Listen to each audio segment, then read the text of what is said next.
नमस्कार मित्रों, आपके अपने YouTube चैनल में आपका स्वागत है।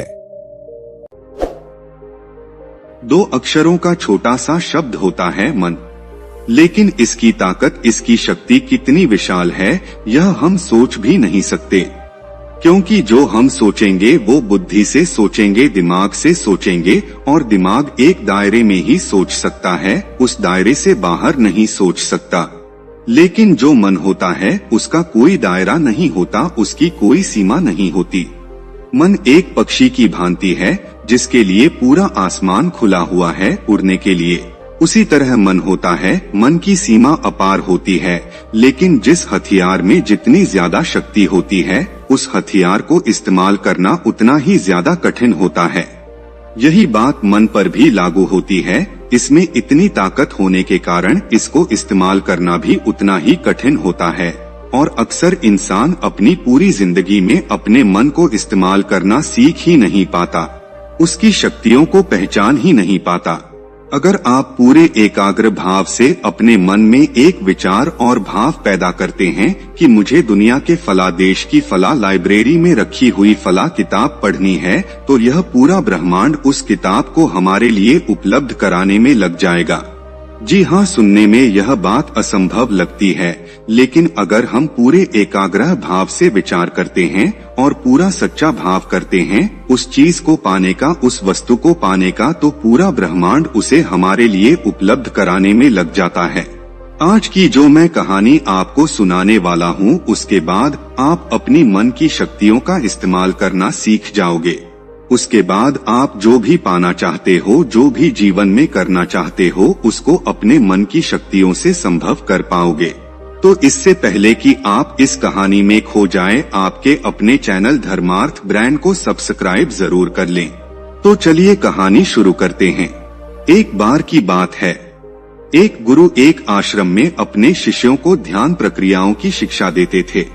तरह तरह के ध्यान लगाने के रास्ते वो उन्हें बताते रहते थे। वो गुरु बहुत ही प्रतिभाशाली थे। उनके चेहरे से उनके शांत और सौम्य मुद्रा सभी बच्चों को आकर्षित करती थी। उनका चेहरा हमेशा सकारात्मक ऊर्जा से भरा होता था, और जो भी उनसे मिलता था या उनके चेहरे को देखता था तो उसके हृदय में भी गुदगुदी होने लगती थी। इससे सभी बच्चे आकर्षित थे। सभी बच्चे चाहते थे कि हम अपने गुरु की भांति बन जाएं, हम गुरु की तरह शांत और सौम्य बन जाएं। लेकिन बहुत प्रयास करने के बाद भी बच्चे उनकी स्थिति पर नहीं पहुंच पाते थे। वो इस बात पर कभी गौर ही नहीं करते थे कि गुरु ने इस अवस्था को पाने के लिए कितनी साधना की है, कितनी उम्र बिताई है, कितना संयम रखा है। उनका एक शिष्य था, वो भी उनसे बहुत ज्यादा आकर्षित था और वो चाहता था कि मैं जल्द से जल्द अपने गुरु की तरह बन जाऊं। इसीलिए बहुत सारे ध्यान प्रक्रियाएं करने के बाद भी जब वो उस अवस्था को हासिल नहीं कर पाया तो उसने सोचा कि गुरु हमसे पूरा ज्ञान नहीं दे रहे हैं, गुरु हमसे कुछ ना कुछ छिपा रहे हैं। इसी संदेह ने उसके मन को घेर लिया। उसका मन पूरा संदेह से भर गया और इस संदेह का निवारण करने के लिए उसने सोचा कि मैं पूरी तरह से गुरु की नकल करने लग जाता हूँ। जिस तरह पूरे दिन में गुरु आचरण करते हैं उसी तरह से मैं भी करूँगा तो मैं भी इस अवस्था को प्राप्त कर लूँगा। इसीलिए उसने सुबह शाम दिन रात गुरु का अनुसरण करना शुरू कर दिया। वो छुप छुप कर अपने गुरु को देखा करता था कि गुरु किस तरह बैठते हैं, किस तरह उठते हैं, किस तरह ध्यान लगाते हैं, किस तरह किसी से बातचीत करते हैं, किस तरह गुरु चलते हैं। उसने हर छोटे से छोटा गुरु का व्यवहार नकल करना शुरू कर दिया। जिस तरह गुरु आचरण करते थे उसी तरह उस शिष्य ने करना आरंभ कर दिया। पहले उसने देखा कि गुरु किस तरह बात करते हैं तो उसने भी उसी तरह बात करनी शुरू कर दी। फिर उसने देखा कि गुरु किस तरह चलते हैं तो उसने भी उसी तरह चलना शुरू कर दिया। लेकिन यह सब नकल वो गुरु से छुप छुप कर करता था, उनके सामने कभी नहीं करता था। लेकिन कुछ दिन बीत जाने के बाद वो हिम्मत करके एक दिन गुरु के साथ चल पड़ा। उस समय गुरु एक नदी पर स्नान करने के लिए जा रहे थे और वो शिष्य गुरु के साथ साथ चल रहा था, और नदी पर पहुंचकर गुरु की तरह ही नदी में उतरकर उसने स्नान किया। और उसके बाद जिस चट्टान पर गुरु बैठकर ध्यान करते थे उसी चट्टान पर वो गुरु से पहले जाकर बैठ गया और वहीं पर ध्यान करने लग गया। गुरु ने ये सब भांप लिया और उन्हें समझते देर नहीं लगी कि यह शिष्य मेरी नकल कर रहा है, इसीलिए वह पास की चट्टान पर जाकर ध्यान करने लग गए। उस शिष्य ने सोचा था कि गुरु मुझसे कुछ ना कुछ कहेंगे और वह ध्यान करते वक्त यही सोच रहा था कि किसी के बोलने की आवाज आती है कि नहीं आती। लेकिन थोड़ी देर बाद भी जब गुरु कुछ नहीं बोले तो उसने आंखें खोलकर गुरु की तरफ देखा। गुरु उसकी तरफ देखकर मुस्कुरा रहे थे। इस पर शिष्य ने पूछा, गुरुवर आप मुस्कुरा क्यों रहे हैं? इस पर गुरुजी ने कहा कि बेटे तुम मेरी नकल क्यों कर रहे हो? शिष्य ने कहा कि गुरुजी मैं आपकी तरह बनना चाहता हूँ, मैं चाहता हूँ कि मैं भी आपकी तरह शांत और सौम्य बन जाऊं, आप ही की तरह बात कर सकूं, आप ही की तरह चल फिर सकूं। यह सुनकर गुरु ने कहा कि बेटे नकल करना बंदरों का काम होता है। बंदर दूसरों की नकल करते हैं और वैसा ही व्यवहार करते हैं, लेकिन हम बंदर की योनि से ऊपर उठकर इंसान की योनि में आए हैं। हमने इंसान के रूप में जन्म लिया है और तुम दोबारा से बंदर बन जाना चाहते हो, यह कहाँ की समझदारी है? यह सुनकर शिष्य ने कहा, लेकिन गुरुजी इतना ध्यान करने के बाद भी मुझ में कोई खास बदलाव नहीं आ रहा है और मैं आपकी तरह बनना चाहता हूँ, आप ही की तरह सत्य को प्राप्त करना चाहता हूँ, वो मुझे कैसे हासिल होगा? यह सुनकर गुरु कहते हैं कि पहले तो तुम मेरी नकल करना बंद करो और इसके लिए मैं तुम्हें एक छोटी सी विधि बताता हूँ, क्या तुम कर पाओगे? शिष्य ने कहा, जी गुरुदेव मैं बिल्कुल करूँगा, आप बताएं तो सही। इस पर गुरुजी ने कहा कि तुम 1 महीने तक अपने विचारों को देखना शुरू करो और जो भी विचार आता है उन विचारों की संख्या के रूप में तुम लकड़ियां इकट्ठी करने लगो। ध्यान रहे, एक विचार के बदले एक लकड़ी, और 1 महीने में यह सारी लकड़ियां इकट्ठी करके जो सामने झोपड़ी है उसमें रखते जाओ। ध्यान रहे, हर एक विचार के लिए एक लकड़ी। जब भी तुम्हें कोई विचार आए तो उसके परिणाम स्वरूप तुम एक लकड़ी उठाकर उस झोपड़ी में रख देना। यह प्रक्रिया तुम 1 महीने तक करो। शिष्य ने कहा, जी गुरुदेव मैं ऐसा जरूर करूँगा। मैं 1 महीने तक जितने मुझे विचार आएंगे उनके परिणाम स्वरूप उतनी ही लकड़ियां इकट्ठी करके झोपड़ी में रखता जाऊंगा। इस पर गुरु ने कहा, इसके साथ तुम्हें एक काम और करना है। जो भी विचार ध्यान, ज्ञान और सत्य का होता है उन विचारों की लकड़ियां इकट्ठी करके झोपड़ी से बाहर रखना। ध्यान रहे, बाकी विचारों की लकड़ियां झोपड़ी के अंदर और जो ध्यान, ज्ञान और सत्य की लकड़ियां हो वो झोपड़ी के बाहर रखनी है। और यह सब प्रक्रिया तुम्हें 1 महीने तक करनी है। इस पर शिष्य ने पूछा, लेकिन गुरुजी इससे होगा क्या? गुरुजी ने कहा कि यह तुम्हें यह प्रक्रिया पूरी करने के बाद ही पता चलेगा। तुम बिना परिणाम की चिंता किए हुए इस प्रक्रिया को 1 महीने तक करो, उसके बाद क्या हासिल होता है वो हम बाद में चर्चा करेंगे। उसने ऐसा ही किया। 1 महीने तक जो भी विचार आता रहा उसने उसके परिणाम स्वरूप उतनी ही लकड़ियां इकट्ठी करके झोपड़ी के अंदर और बाहर रखता रहा। 1 महीने का समय बीतने के बाद वो गुरुजी के पास गया और गुरुजी को कहा कि गुरुवर मैंने वो प्रक्रिया पूरी कर ली है।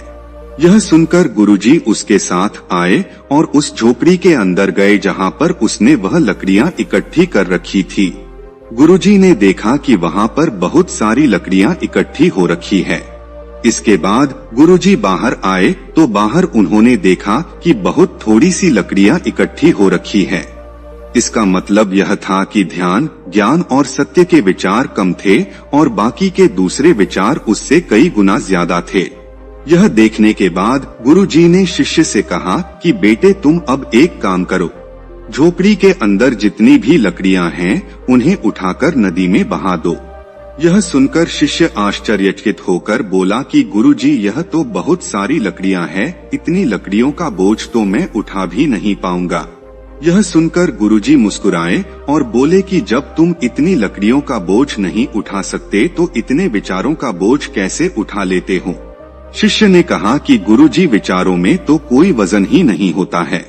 इस पर गुरुजी ने कहा, यही तो तुम्हारी गलतफहमी है। विचारों में इन लकड़ियों से भी ज्यादा वजन होता है, लेकिन वह हमें महसूस नहीं होता क्योंकि वह वजन हमारे शरीर पर ना होकर हमारे मन पर होता है, हमारे मस्तिष्क पर होता है। तुम खुद देखो, सत्य, ज्ञान और ध्यान के विचार कितने थोड़े से हैं और बाकी के फालतू विचार कितने ज्यादा हैं, और तुम इतने थोड़े से सत्य के विचारों को लेकर परमात्मा को प्राप्त करना चाहते हो। तुमने परमात्मा का इतना थोड़ा मूल्य लगाया है। बच्चे, ध्यान, ज्ञान और सत्य के विचार तुम्हारे बाकी विचारों के नीचे दबे हुए हैं। जब तक वो विचारों के नीचे दबे रहेंगे, तुम ही बताओ तुम्हें सत्य की प्राप्ति कैसे हो सकती है। अगर तुम्हें किसी भी लक्ष्य को प्राप्त करना है तो तुम्हारे मन में उसी लक्ष्य के विचार उठने चाहिए, उसी लक्ष्य पर तुम्हारे विचार केंद्रित होने चाहिए, तभी तुम उस लक्ष्य को हासिल कर सकते हो। यह सुनकर वह शिष्य गुरुजी के चरणों में गिर पड़ा और उसके बाद उसने कहा कि गुरुजी, आज से मैं जो भी सोचूंगा वो ध्यान और सत्य के संबंध में ही सोचने की कोशिश करूंगा। इसी तरह से हम सब अपना लक्ष्य तो निर्धारित कर लेते हैं कि हमें सरकारी नौकरी करनी है, हमें बिजनेस करना है, हमें कामयाब होना है, यह तो हम निर्धारित कर लेते हैं। लेकिन इसके निर्धारित करने से ही हमें लक्ष्य नहीं मिल जाएगा, बल्कि हमें सुबह शाम दिन रात अपने विचारों को उसी लक्ष्य पर केंद्रित करना है। बाकी सब फालतू की चीजों से अपने विचार हटा दो और अपने लक्ष्य पर अपने विचार केंद्रित करो। एक बार अगर तुमने लक्ष्य पर अपने विचार केंद्रित कर दिए, अगर तुमने सच्चा भाव बना लिया अपने लक्ष्य के प्रति, तो दुनिया की कोई ताकत नहीं है जो तुम्हें अपना लक्ष्य पाने से रोक सके। तुम्हें किसी की मोटिवेशन की जरूरत नहीं है, खुद की मोटिवेशन खुद बनो और उसके लिए जो ताकत चाहिए, जो चाहिए वह तुम्हारा मन, तुम्हारा मस्तिष्क तुम्हें प्रदान करेगा। लेकिन इसके लिए तुम्हें अपने लक्ष्य के प्रति सच्चा होना पड़ेगा। अगर अपने लक्ष्य से ही धोखा करोगे तो समझ लेना तुम उनके साथ धोखा कर रहे हो। इसीलिए खुद को धोखा मत दो, क्योंकि आज नहीं तो कल तुम्हें एहसास हो जाएगा कि तुम किसी और को धोखा नहीं दे रहे थे, तुम खुद को ही धोखा दे रहे थे, खुद को ही तुम झूठ में रखे हुए थे, खुद के मन को ही तुम पागल बना रहे थे। क्योंकि आखिरकार तुम जो भी करोगे वो खुद के लिए करोगे। अगर कल को तुम अपना लक्ष्य प्राप्त करोगे तो सबसे ज्यादा खुशी किसे होगी? सिर्फ तुम्हें होगी और तुम्हारे बाद तुम्हारे घर वालों को होगी।